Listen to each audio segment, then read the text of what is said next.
부산과 거제가 이제 한 개 경제권을 이제 묶이게 되는 아주 그런 효과가 있습니다. 지금 보시는 게 이제 그 가덕도와 이제 거제도 일대 부산 신항만 인근입니다. 지금 보시면은 그 현재 이제 한참 공사를 하고 있는 부산 신항만이 여기고요. 여기 지금 공사 중인 가덕대교가 있습니다. 그리고 여기는 가덕도가 있고요. 지금 이 경상남도에서 이제 발주를 한 뭡니까? 부산광역시에서 발주한 이제 접속도로가 여기 연결되고 있고, 저희가 하고 있는 거가대교 이제 구간이 친매터널과 사장교 구간, 그 다음에 거제도는 또 경상남도에서 발주한 그 접속도로가 지금 공사 중에 있습니다.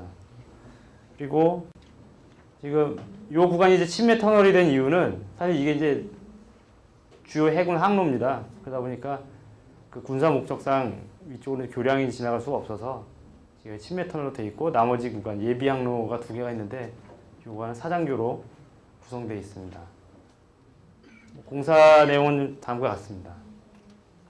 그래서 이거는 사장교 3.5km인데 이제 주 예비 항로에 주 예비교가 1.87km, 부 예비교 1.65km, 친매터널 3.7km고, 그 가운데 이제 섬이 하나 있는데 거기에 육상 터널이 1km짜리가 있습니다. 출자자는 이렇게 한 약 7개 회사 되고요. 현재 한참 작업 중인데 뭐 실시 설계도 거의 마무리하고 있고, 한참 그 별도 이제 PC 제작 현장에서 그 교량 구조물하고 터널 구조물을 제작하고 있고, 사장교 주탑이 올라가고 있고요. 친매 터널 함체 한 개를 이번에 침설을 했습니다. 친매 터널에 대해서 좀 말씀드리면 그 트렌치를 굴착을 하고 친매 함체를 제작을 해서 그걸 운반을 해가지고 트렌치 판구사 그냥 순차적으로 침설하는 아주 간단한 개념입니다. 최초로 1910년에 미국에서 그 철도 터널을 한결했고, 도로용 터널은 1928년에 유럽에서 최초로 한 것이 이제 네덜란드에서 40년대 했고, 일본이 1940년대 또 해저 터널을 한 길로 놨습니다. 친매 터널의 이제 적용성인데요. 그 아주 짧은 거리, 아주 뭐랄까요, 강이나 이제 하저를 통과하는데 아주 거리를 획기적으로 단축할 수가 있습니다. 교량으로 넘어가는 거에 비해서. 그리고 일반적인 어떤 굴착한 터널, 보드 터널에 비해서 친매는 그 해저 표면 위에 놓거나 아주 그 표면과 아주 근접해 가기 때문에 통과하는 거리를 획기적으로 단축할 수가 있어가지고 일정 거리 이상 되면은 교량보다 훨씬 쌉니다. 친매 터널이. 여기 보시면 세계 각국에 놓여진 다양한 단면의 친매 터널을 보실 수가 있습니다. 뭐 원형도 있고 사각형도 있고 여러 개 차선이 가는 경우도 있습니다. 그 친매 터널의 이제 특징이 이제 경제성에서 교량형하고 확보가 밀접하고 집안 수능성. 이게 이제 부력을 이용하기 때문에 연약 집안에 놓기도 아주 적합한 공법입니다. 환경 문제, 그리고 항로에 장애가 없죠. 특히 이제 저희 터널이 이제 저희 터널로 오면서 그 사례로 이제 많이 했던 게 이 오르슨드 터널이라는 건데요. 이 덴마크에 있는 이 터널인데 이 사례가 이제 많이 좀 참조가 되었습니다. 시드니 같은 곳에 이제 미관을 고려하는 게 있고요. 우리는 이제 군사적 이유로 되어 있습니다. 형태 제약이 없습니다. 육상에서 우리가 원하는 단면으로 제작을 해서 놓으면 되기 때문에 형태 제약이 없어서 뭐 다양한 형태를 만들 수가 있습니다. 공포의 특징은 다음과 같습니다. 시봉성, 그리고 품질 및 안정성인데, 실제로 이제 제작하는 게 오래 걸려서 침해함 침설하는 거는 한 하루 정도면은 침설이 가능합니다. 그리고 수심 깊은 곳까지 안전하게 시공이 가능한데, 지금 이 거가대교에 놓이는 친매 터널이 세계 최대 수심입니다. 한 50m 정도 되는데 아직 그렇게 깊은 곳에 이제 놓은 사례가 없습니다. 시공 능률도 좋고 공기도 단축할 수 있고요. 단면 형상에 제약이 없고, 그다음에 이제 광폭원의 단면인데 뭐 예를 들어 이제 4차로 한 개 단면에 4차로가 다 들어가거든요. 그러면 유리합니다. 그리고 터널 함체는 고품질 수밀성이 높은 구조 제작이 가능하다 해서 저희들이 이제 일반적으로 그 내부 뭐 불착을 해서 놓는 경우보다 아주 효과적입니다. 품질 관리가 아주 용이하고요. 공법 세부 사항을 보면 이제 침뱉터널 구조 형식은 요 두 가지로 나뉘는데 원형 감각 방식입니다. 그래서 강제를 사용해서 이제 그 놓는 방식인데 여기 보시면은 여기 다 강제입니다. 이게 원형에서 요 안에 이제 철도 터널로 주로 쓰이고요. 요거는 이제 접합을 할 때 그 맞대 가지고 접합을 한다면 그냥 콘크리트를 부어 넣어 가지고 수중 콘크리트를 타설해서 이제 접합을 합니다. 그다음 이제 저희 쪽에 이제 사용된 게 이제 구형 콘크리트 방식인데요. 가설 드라이독해서 제작을 해가지고 넣고 콘크리트입니다. 주 부재가 이제 철 콘크리트고요. 수중 접합은 가스켓입니다. 그냥 고무 가스켓 생각하시면 됩니다. 뭐 이렇게 특별하게 무슨 어떤 접합이 있는 게 아니고요. 고무 가스켓으로 이중으로 접합을 해가지고 그 수압에 의해서 접합을 합니다. 좀 있으면 보시겠습니다. 기초공법은 보시는 바와 같이 그 트렌치 굴착을 한 다음에 육상에서 그 자갈을 이제 포설선을 가지고서 그냥 자갈 포설을 해가지고 그 위에 함체를 올려놓는 방식입니다. 그라벨 베드. 그 다음에 여기 보시면은 굴착한 다음에 이제 바닥에 그 기초층에는 그냥 자갈 그라벨 베드를 깔고요. 함체를 올려놓고 이쪽에 이제 우리가 원하는 재료들 백필제를 가지고 하고요. 피복석 그냥 덮습니다. 이런 형태로 구성이 되어 있습니다. 그 다음에 저희들이 했던 것은 이제 처음에 그 바닥에 그 그라벨 베드하고 요 함체와는 이제 몰탈 주입관을 만들어 가지고 그 백필을 한 다음에 그 몰탈 주입관으로 그라우트제를 집어넣어서 그라우팅을 해가지고 40점 그라우팅을 해서 고정을 시키는 걸 했는데 지금은 그냥 지금 현재 하는 거는 단순하게 그 그라벨 베드로만 이루어져 있습니다. 침설 작업을 할 때 방식이 여러 가지가 있는데요. 셋 방식, 셋바지를 설치해가지고 놓는 방식이 있고 폰툰 방식이 있습니다. 저희가 하고 있는 건 이제 폰툰을 여기 제작을 해가지고 폰툰에다가 함체를 달아서 끌고 가가지고 이제 내려놓는 방식입니다. 플로팅 크레인 방식인데요. 이건 이제 함체가 이제 뭐 크기가 좀 작아가지고 크레인으로 이제 가설이 가능한 경우인데 이게 이런 사례도 있습니다. 이게 저희 회사에서 한 비슷한 유사 사례가 지금 월성 원자력 발전소에 그 외부 방수로 안 박스를 이제 터널로 침매 터널로 만들었는데요. 그거를 설치한 사례가 이번에 토모카키지에 올라와 있습니다. 함체를 제작 예인해서 이제 침설을 하는데 폰툰 및 발라스트 시스템을 사용합니다. 침설할 때는 침매함 내부에 발라스트 탱크에다가 물을 집어넣어서 그 물 무게를 가지고서 이제 이렇게 조절을 합니다. 그래서 물을 가득 채우면 이제 뭐 가라앉고 발라스트 탱크를 몇 개를 놔가지고 물의 양을 가지고서 무게를 조절해서 우리가 원하는 각도와 원하는 위치로 조정을 해서 침설을 하고요. 위치 조정은 폰툰에서 침매함 양측에 이제 연결된 와이어를 가지고 하는데요. 아주 단순합니다. 그리고 위치 측량은 뭐 당연히 이제 GPS 사용하고요. 그리고 소나 사운딩 이용하면서 그 함체와 함체 그리고 함체와 육상 여기 보시면 여기 이제 측량 타워하고 뭐 이게 측량용 그리고 작업용 타워인데요. 여기서 이제 측량을 해가지고 위치를 잡습니다. 접합 방법은 아까 보셨던 원형 감각 방식은 이제 이런 식으로 만듭니다. 예. 접합을 시켜가지고 핀으로 꽂은 다음에 수중 콘크리트를 타설에 넣어가지고 고정을 시키는 이런 방법이 되어 있고요. 저희 이제 수압 압적 방식인데 지금 함체를 이제 기 매설되는 함체에다가 이 새로 이제 침설한 함체를 갖다 접근을 시켜가지고 요 사이 틈이 있습니다.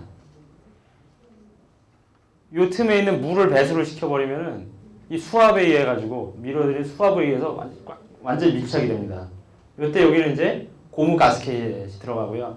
오메가 조인트라 해가지고 오메가형 조인트를 가스켓 외측에다가 추가로 이제 부착을 해서 그 외부 그 해수의 유입을 방지하는 방식으로 되어 있습니다. 지금 현재 현장에서 이제 타설해서 만든 터널 구조체하고 부체하고 지금 저희들이 이번에 새로 침설한 함체가 성공적으로 잘 접합이 되어 있습니다. 방수는 구조물 자체의 수밀성을 주는 방법이 있고 구조물 외측에 방수를 하는 방법이 있습니다. 근데 저희는 지금 콘크리트 자체 방수를 해서 외부에 별도 처리를 하지 않고 콘크리트를 갖다가 아주 수밀성 있게 콘크리트 자체 방수를 사용하고 있습니다. 뭐 외측에 할 경우는 이제 뭐 강지, 아스팔트, 부틸고온, 폴리에틸렌, 수직의 방수층 등 다양한 걸 사용할 수 있겠습니다. 여기까지 일반적인 사항이 이제 저희들이 지금 하고 있는 사항인데요. 보시다시피 가독도가 있고 거제도가 있습니다. 그래서 주 항로에는 침해 터널이 이제 3.7km가 놓여지고 요 섬을 지나서 여기에는 주 예비 항로라 해가지고 주탑 2개가 놓여 있는 사장교 메인 스판이 450m인데 사장교가 하나 있고 여기는 3주탑 사장교가 이제 하나 놓입니다. 1번, 2번 이제 예비 항로로 보이는 곳은 사장교가 설치되어 있습니다. 이 현장 공사 규모입니다. 뭐 보시는 바와 같습니다. 양측 이제 갱구부가 있고요. 인공섬도 만들고 이런 식으로 되어 있습니다. 이제 본선 구간은 이제 당연히 해성 점토로 이루어진 초연약 지반이기 때문에 연약 지반 개량을 했습니다. 그래서 SCP하고 그다음에 딥 시멘트 믹싱이라고 해가지고 DCM 공법을 사용을 했습니다. 그리고 침미한 계류하고 예인해서 침설 총 18함을 이제 설치를 하게 되겠고요. 대매우기 및 보호공 시행하고 터널 내부 마감공까지 하게 되어 있습니다. 현장 전경입니다. 보시는 것처럼 가독도 측에 가독도 갱구부 측이고요. 여기 이제 중죽도라고 해서 중간에 섬이 하나 더 있습니다. 여기까지 3.7km를 이제 침해 터널을 설치하고요. 그다음에 이 저도가 있는데 저도까지 사장교 하나, 그다음에 저도에서 거제도까지 사장교 하나입니다. 여기는 지금 이 장비들은 지금 하나는 그라벨 베드를 지금 그러니까 수중에 지금 자갈을 포설하는 거이고 하나는 또 이제 굴착을 하는 건데요. 수중에 자갈을 포설할 때 오차가 플러스 마이너스 40mm입니다. 연약지반 처리가 되겠습니다. 침해 터널 기초 지반 보강 방법인데요. 세 개로 해서 사석 치환하는 구간이 있습니다. 해저 준설하고 안반 굴착해서 바로 굴착 후 사석 치환해가지고 침해 터널 안 치는 구간이 있고 DCM이라는데 CDM이에요. CDM 구간은 보시는 바와 같이 CDM 공법으로 설치를 하고 SCP 구간이 있고요. 이렇게 세 가지 공법을 해가지고 연약지반 처리를 해서 올려놓게 되어 있습니다.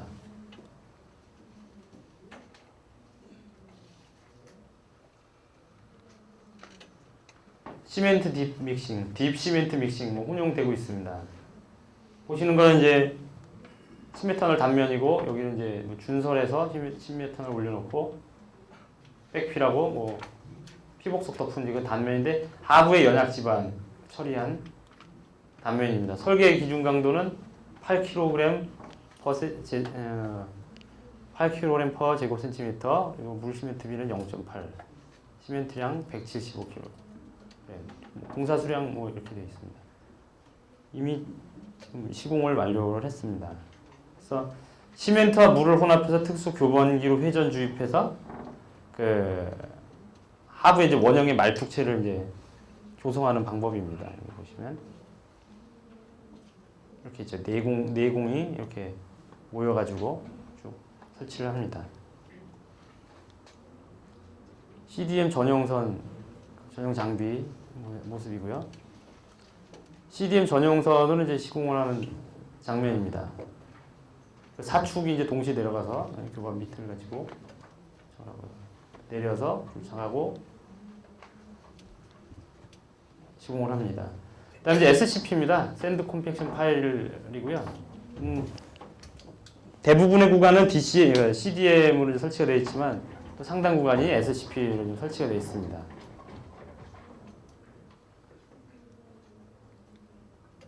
SCP 전용선 전경이고요.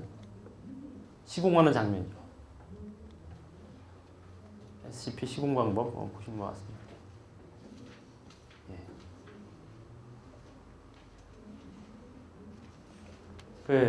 다 아시겠지만 뭐 연약 지반 아래 이제 모래를 압입해서 다져진 모래 기둥을 조성하는 지반 계량 공법인데요. 이번에 이제 제 침메탈 구간에서 CDM과 SCP가 이제 그 두 가지가 혼용이 되어 있습니다.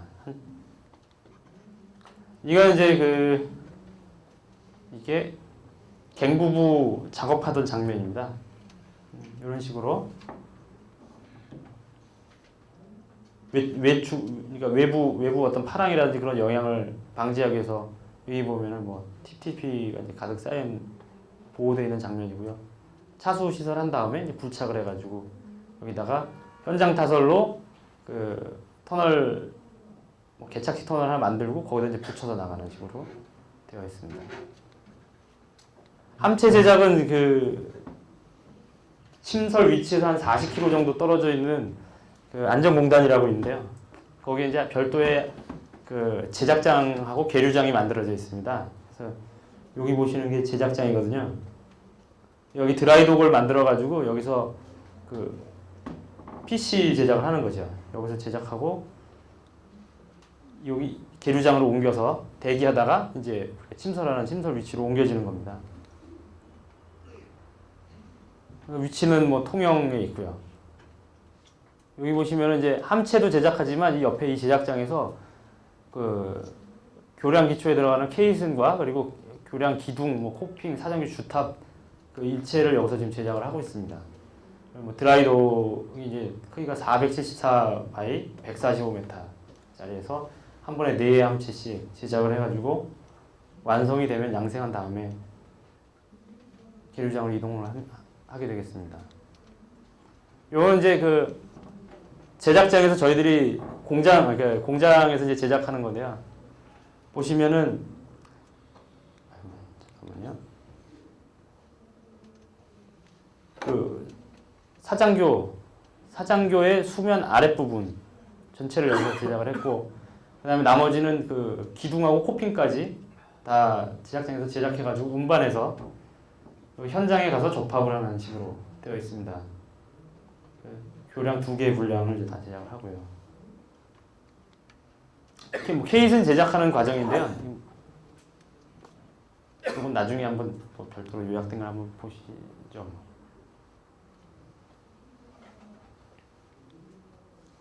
친밀한 제작 현황인데 이제 드라이독이 이렇게 생겨 있습니다. 드라이독 평면도고요. 한 번에 180m에 180m 한 29.5m 되는 함체. 요걸 이제 4개를 제작을 할 수가 있습니다. 이쪽에 격벽이 있어서 다 완성이 되면은 물을 집어넣어 가지고 함체를 부상시킨 다음에 이제 하나씩 이제 끌어내는 거죠. 여기 색깔이 알록달록한 거는 저희가 공사하던 도중에 이제 공정 추진 현황을 이제 체크하라고 나온 거고요. 침매 함체 제작하는 이제 방법입니다. 그래서 보시면은 순차적으로 한 개 22.5m 한 개 스판씩 해가지고 총 8개 스판으로 이제 구성이 되어 있습니다.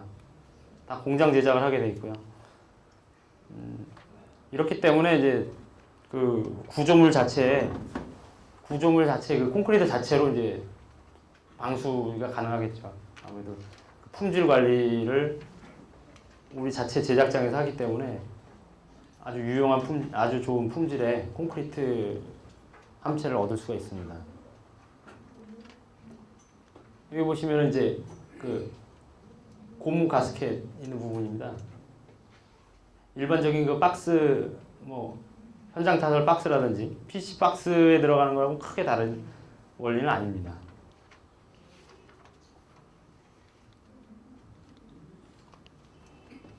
침설 관련해서 이제 주요 공정 진행 순서입니다. 그래서 뭐 업체 이름은 제가 그냥 공공개발로 이렇게 만들었는데요. 준설해가지고 뭐 골재를 가지고 기초 포설하고 그 다음에 한쪽에서는 또 이제 침설 폰툰하고 EPS라고 해가지고 저희들 별도 침설 장비를 제작해서 그 침설 함체에다가 이제 함체 내외부의 의장 준비를 마치고 운송해서 침설한 다음에 락킹 백필 시행하고요. 보공 및 내부 작업을 시행을 하게 되어 있습니다. 요 각각 이제 색깔로 한 거는 저희들이 이제 그 전문 업체들 그 작업 워크 스코프를 구분한 겁니다.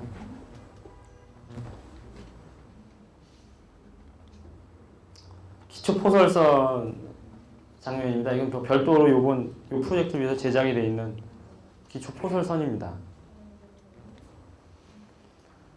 그래서 이제 그라벨 베드는 트렌치 준설하고 자갈을 정밀 포설해야 되는데 그 허용 오차가 플러스 마이너스 40mm가 되겠습니다. 그리고 함체를 거치하고 안정성을 확보하게 되어 있고요. 그라벨 베드 이제 시험 시공할 때 검측을 했습니다. 그래서 그 처음에 이제 에코 사운더라는 것을 측정을 하고 잠수부가 직접 측정하고 나중에 트레미를 이제 뻗쳐가지고 측정하는데요. 에코 사운드 측정, 잠수부가 측정하고요. 트레미 측정하고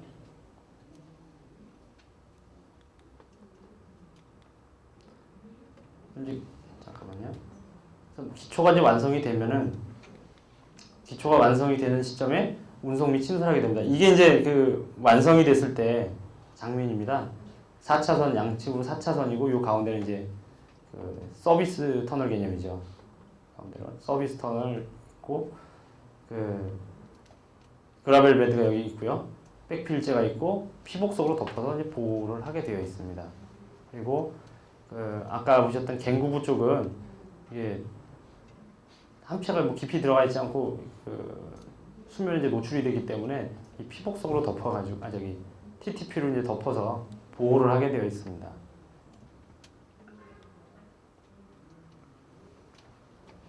복잡한 얘기가 나오는데 죄송합니다. 이게 그 파랑 조건이 이제 제일 중요합니다. 특히 그 바람에 의해서 이제 일어나는 바람에 의한 영향과 그다음에 이제 외해에서 오는 그 심해파의 영향 이 두 가지를 좀 고려해야 되는 문제가 있습니다. 함체 규모가 이제 워낙 큽니다. 180m 연장이 180m고 하나당 무게가 약 47,000동 정도 되는 거기 때문에 그 함체에 작용되는 파력이 굉장히 크게 작용을 하게 됩니다. 그러니까 침설해 놓은 상태에서 위쪽에 파도가 쳐가지고 좌우 수위가 조금만 바뀌어도 심하게 그 이동을 하게 되기 때문에 굉장히 좀 정밀하게 시공을 해야 되는 어려움이 있습니다. 그래서 한 달에 그 작업 가능한 날짜가 침설이 가능한 날짜가 한 5일 정도밖에 되지 않는 뭐 그런 상황입니다. 그래서 침설 시기 예측 및 단계별 작업 진행 의사결정 판단이 굉장히 중요하기 때문에 그 저희들이 그 네덜란드 현지에 있는 그 침설 전문 업체와 항상 화상회의를 하면서 침설 시기를 갖다 결정을 하게 되고 이때 사용되는 기상 데이터는 이 해역의 50년간의 그 기상 데이터를 가지고서 저희들이 분석을 해서 향후 5일간의 기상을 예측하고 파랑과 파고를 예측하는 그 자체 시스템을 가지고서 시공을 하고 있습니다. 여기 보시면은 별도 침설 장비 EPS 시스템이 좀 이따 나오는데 별도 그 장비를 개발을 했습니다. 그래서 그 정밀하게 이제 그 위치를 잡을 때 수중에서 정밀하게 위치 잡는 그 시스템을 개발을 했습니다. 그리고 바닥의 기초도 그 그라벨 베드를 적용했기 때문에 자갈 포설을 하고 그걸 자갈 포설 검측해서 그 위에 이제 함체를 올려놓는 방식을 택했기 때문에 침설 시간도 아주 단축을 했습니다. 공정 순서는 이제 침설과 관련된 공정 순서는 침내 함체를 운송하고 함체 임시 계류를 해서 아까 그 계류한 다음에 EPS하고 폰툰이라 그래가지고 아까 보시죠. 함체에다가 이제 침설할 수 있도록 부착을 한 다음에 한꺼번에 예인 운송을 합니다. 그래서 침매 함체를 침설한 다음에 보호공을 바로 실시를 해서 함체가 움직이는 것을 막고 고정을 시킵니다. 이제 침매함 예인 경무인데요. 이것도 지금 보시면 그 통영에서 이제 이 항로를 거쳐가지고 37km를 예인을 해가지고 그 침설 위치 가덕도까지 이동을 하게 됩니다. 지금 제작을 하고 해상에서 임시 계류를 했다가 이렇게 30km 이동을 해서 침설 위치에다가 침설을 하게 되어 있습니다. 이때 이동 속도는 그 주변에 이제 이 침설 함체가 이제 지나갈 때 주변에 또 파랑이 발생하는 영향이 있어서 4노트에서 7노트 정도로 제한을 해가지고 이동을 하기 때문에 37km 이동하는데 그냥 꼬박 밤을 새서 이동을 하게 되어 있습니다. 이제 제작이 이제 완성이 되면은 그 드라이 동네에 이제 물을 채워서 그 운송을 할 준비를 하게 됩니다.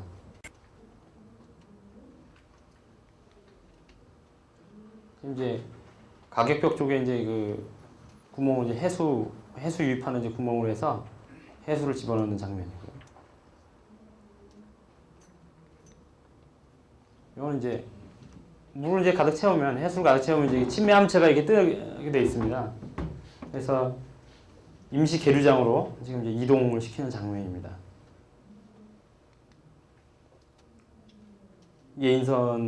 예인선들이 이동을 시키는 장면이고요.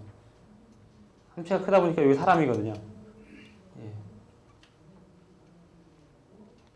그래서 이제 지금 임시 계류장에 이제 해상에 이렇게 4개가 네 함체가 이제 지금 이제 계류를 해 있고, 지금 현재 요 하나는 이제 이동을 했죠.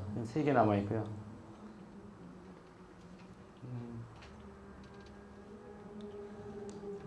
함체 의장 작업인데요. 이제 침설을 위해 가지고 해상 이제 함체 구체를 완성시켜서 해상에 갖다 놓은 다음에 해상 임시 계류장에서는 이제 그만 보관만 하는 것이 아니라 거기서 침설을 위한 각종 설비들을 부착하는 작업을 하게 됩니다. 외부의 작업이고요. 이제 내부에 보면은 발라스트 탱크가 6개가 있습니다. 그래서 보시면 이제 발라스트 탱크와 그다음에 기타 이제 물을 집어넣는 각종 밸브라든지 여러 가지 설비들이 이제 놓여지게 되어 있습니다. 그래서 여기 이제 채워지는 물의 양을 가지고 그 무게를 이제 조절을 하게 되겠습니다. 실제로 이제 부력으로 인해서 물을 다 비우면 떠 있는 상태이기 때문에 여기다 물을 채워서 47,000톤이지만 실제로 가라앉힐 때 보시면은 몇백 톤 정도 이제 하중밖에는 작용을 안 하니까요. 와이어를 가지고서 조정이 가능합니다. EPS라 해가지고 이 양측에 이제 2개가 달려서 이게 이제 그 수중에 이제 침설 위치에 거의 내려갔을 때 거기서 이제 그 기초면에 정확한 위치에 이거를 올려놓을 수 있도록 조정하는 역할을 하고요. 폰툰을 지금 별도로 제작을 해가지고 여기 이제 폰툰에는 기본적으로 이제 함체를 들어 올리고 내리는 각종 설비들, 그리고 이 공사를 이제 총 진행을 하는 어떤 이제 지휘하고 진행하는 이제 그런 시설들이 있습니다. 이제 담당 직원들이 여기 타가지고 같이 이동을 합니다. EPS가 이제 익스터널 포지셔닝 시스템이라 해가지고 보시면 이제 800톤짜리 이제 잭들을 이제 수직잭과 수평잭을 해서 구성이 되어 있습니다. 이제 이거는 이제 그 침설 위치로 이제 해상으로 운송을 하는 장면입니다. 보시면은 여기 이제 폰툰이죠. 요 밑에 이제 EPS가 달려 있습니다. 그리고 이제 측량 타워고요. 이건 이제 침설 위치 70m 전방에 와가지고 이제 와이어를 이제 체결을 합니다. 그래서 그 수중하고 그다음에 인근 섬, 그다음에 이제 저희들이 이제 조정을 할 수 있도록 와이어를 체결하고 여기서부터 이제 측량을 시행해서 이제 근접 측량을 시행을 하게 되어 있습니다.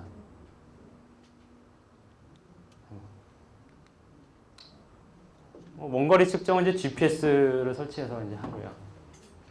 중거리 측정, 육상 측량하고, 그러니까 기본 개념은 함체 측량 타워를 세우고 육상과 함체와 같이 상호 실현하면서 측량을 하는 개념이 되겠습니다. 근거리 측정은 그 가격벽에 이제 센서를 달아가지고 센서가 작동하면서 정밀하게 그 위치를 잡을 수 있게 되겠습니다.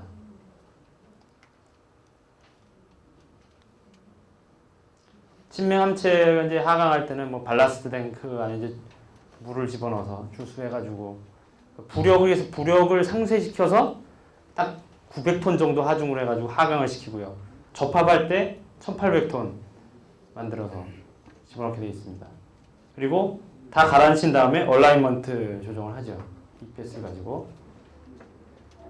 굉장히 이게 함체가 47,000톤이지만 이 부력 때문에 실제로는 그렇게 47,000톤 하중을 움직이는 그 정도 힘이 들어간 게 아니고 800톤 정도 800에서 한 1800 정도 움직이는 정도의 힘이면은 요게 침설이 가능하겠습니다.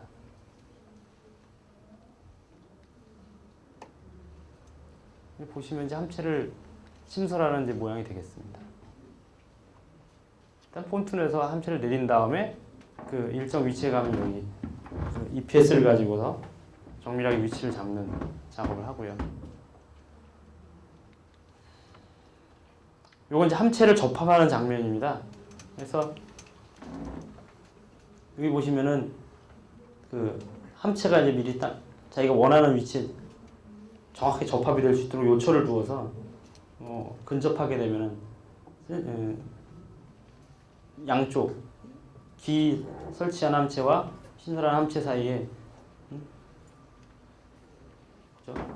함체 사이에 서로 이게 요철을 이제 맞닿을 수 있도록 와이어와 그런 장비를 이용해 가지고 서로 당기는 겁니다.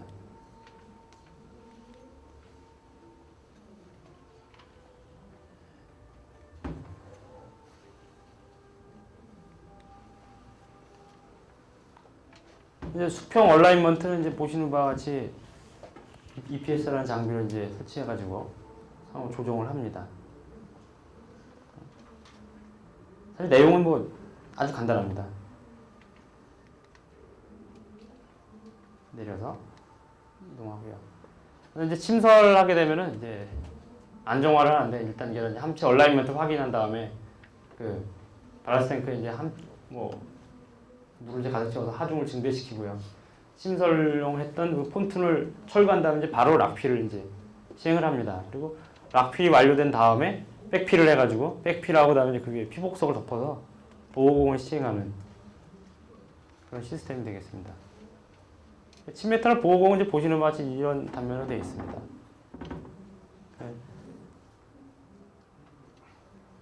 굳이 뭐 설명 안 드려도 딱 한눈으로 보시면 아실 겁니다. 백필 그리고 뭐 각종 이제 피복석하고 이런 것들로 어쨌든 함체를 고정을 시킨 다음에 그 외측의 파랑이라든지 그 조류라든지 이런 영향에 대해서 함체를 고정을 해야 되니까요. 보호공을 이제 시행을 하면 되겠습니다. 그다음에 이제 아까 말씀드렸던 그 침매 함체를 이제 구성을 하게 되는 게 이제 콘크리트로 이제 구성이 되는데 저희들이 이제 그 목표 내구 연한이 이제 100년입니다. 그래서 100년 수명의 고내구성 콘크리트를 어떻게 만들었는가에 대해서 잠깐 설명을 드리고 마치겠습니다. 듀라크리트 모델이라는 걸 적용을 했습니다.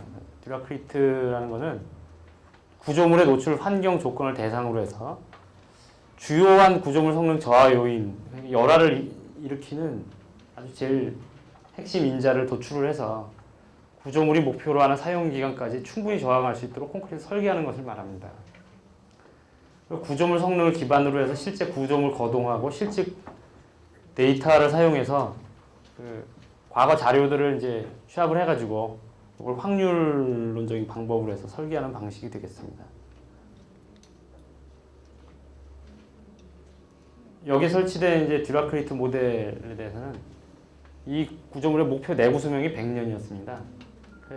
내구 수명 100년이라는 게 뭐냐면 100년이 지나면 내구 연한 종료 시점 철근의 부식이 시작이 된다는 겁니다.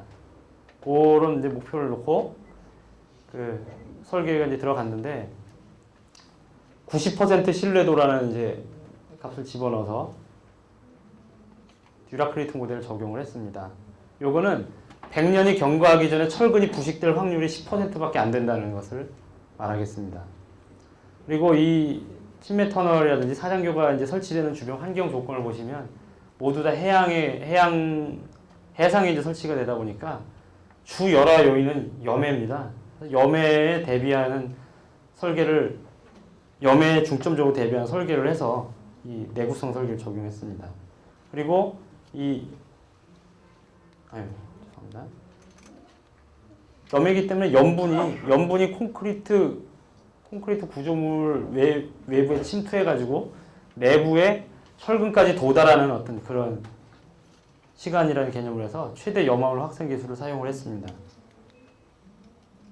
콘크리트를 어떻게 했냐면 이제 세 가지로 구분을 했는데 대기중, 비말대, 해수중으로 구분해서 대기중은 이제 3.5m 수면 3.5m 이상은 대기중으로 봤어요. 그리고 3.5m에서 수면 하 9.5m까지 비말대, 그리고 9.5m 이하 구간에는 해수중으로 봐가지고 이 세 가지로 나눠서 각각에 대해서 최대 염화물 확산 계수라는 이제 것을 작용했는데 해상교량에는 이제 이게 3.5 곱하기 10의 마이너스 12승 제곱미터 퍼 세크예요. 그러니까 초당 이제 요만큼이 이제 확산된다는 거죠. 이걸 계산해 보시면은 100년 가도 이게 거의 그 피복 두께만큼밖에 염분이 이게 확산이 안 되거든요. 이제 그런 개념으로 간 겁니다. 아주 합리적인 개념이라고 생각되는데 제가 그때 이제 시험을 보면서 그 내구성 지수라는 이제 문제가 나와서 고내구 콘크리트에 대한 자료를 미리 준비를 했던 게 있었는데 바로 이 자료를 가지고서 그 콘크리트 내구성에 대한 이제 답을 썼던 기억이 납니다. 대기중 비말 때는 이제 같은 값 썼고 해수중은 좀 큰 값을 썼습니다. 해상 교량과 침매 터널 이렇게 되어 있습니다. 그래서 이제 요걸 가지고 설계를 했을 때 교량과 침매 터널을 나눠서 물 시멘트비를 교량은 0.38, 침매 터널 0.4. 아주 물 시멘트비가 아주 작죠. 설계 기준 강도는 40MPa, 50MPa, 침매 터널 35MPa입니다.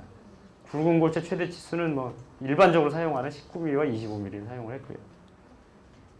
철근은 이제 에폭시 코티드 리바를 사용을 했습니다. 그리고 요 시멘트는 플라이 애쉬를 20%를 집어넣고 실리카 퓨움을 3%를 사용을 했습니다. 그러니까 이제 물 시멘트비가 이제 작다 보니까 워커빌리티하고 표면 마감성이 아주 저하가 되게 되어 있습니다. 그래서 현장에 실제로 굉장히 애를 먹었다 하더라고요. 그래서 저는 이제 시험 공부를 하면서 이 내구성 관련 설계 관련해서는 이제 설계하는 사람들하고 이제 도움을 좀 받았고요. 실제로 시공하는 문제에 대해서는 현지에 이제 그 시험실 사람들하고 얘기를 좀 많이 했습니다. 전화 통화를 하면서 제가 가서 공부를 할 수는 없었기 때문에 시험실에 있는 분들의 이제 조언을 구했더니 이 워커빌리티가 안 좋아가지고 굉장히 애를 먹었는데 그걸 이제 각종 폴리카본산계 고성능 감수제라는 걸 사용을 해서 슬럼프 플로우를 갖다 60cm까지 확보를 하면서 그 워커빌리티 문제를 해결했다 그러더라고요. 요거에 대한 사례들이 그 보면은 토목 학키지라든지 그 대우건설 연구소 기술연구원 사이트에 들어가 보시면은 요거에 대한 자료들이 많이 나와 있습니다. 네, 이상입니다. 그래서 그 침매 함체를 이제 침설하는 것도 중요하지만 저희는 오히려 그 침매 터널보다도 고내구 콘크리트를 이제 시공을 하는데 이 듀라크리트 모델이라는 걸 적용했다는 거 있지 않습니까? 요게 이제 그 지금 현재 유럽 쪽의 사례를 가지고 바탕으로 해서 설계를 했는데 요런 어떤 고내구 콘크리트를 만드는 어떤 그 설계 개념 요거를 활용하시면 실무에 도움이 되시지 않을까 생각을 합니다. 이상 마치겠습니다. 네. 이게 교재도 여기저기 있습니다. 내구성, 이 저하된 걸 뭐라 그래요? 여기에 쓰는 걸 저쪽에 계시면 보입니까? 안 보이세요? 여기 보여요? 보여요? 선배님 이따 가방 이쪽으로 옮기세요. 자리. 네, 여기서 지금 설명할 거거든요. 내구성이 조화된 걸 열화라 그래요. 그래서 열화에 견디는, 그러니까 내구성이 좋은 걸 우리가 듀라크리트라 하잖아요. 듀러블 콘크리트 이게 얘기하는 겁니다. 그래서 거기에 보면 구조물 성능을, 여기서 성능이라는 거는 뭐냐면요. 성능이 뭐예요? 우리가 구조물의 성능 그러면은 강도, 내구성, 수밀성이 큰 거를 성능이라 그러죠. 그래서 성능 저하 요인이 뭐냐? 내구성이 저하된 거, 성능이 저하된 걸 열화가 됐다 이렇게 얘기하거든요. 그래서 이제 이렇게, 그래서 이거는 목표 연수가 100년 동안 견딜 수 있는 거다. 그래서 철근이 부식이 되면요, 철근이 부식되는 게 뭐 때문에 부식이 돼요? 염해, 중성화, 알칼리 골자 반응 때문에 부식이 됩니다. 그래서 이거는 해양성 기후 조건이기 때문에 그 해양 환경, 그래서 그죠? 해양 환경, 그래가지고 여기 보면 염해를 주 열화 인자로 했다. 이게 무슨 말이냐면 염중알동 환 중에서 염해, 이게 가장 영향을 많이 받는다는 겁니다. 그래서 여기 보면 최대 염화물 확산 계수라는 게 있어요. 염분이 확산돼서 공구리에 침투되는 계수, 같이 합니다. 최대 염화물 확산 계수. 이런 용어를 여러분들이 폼나게 시험장에 가서 구사를 해야 고득점이 되는 겁니다. 이건 내가 나중에 정리해서 여러분들한테 나눠드릴 거예요.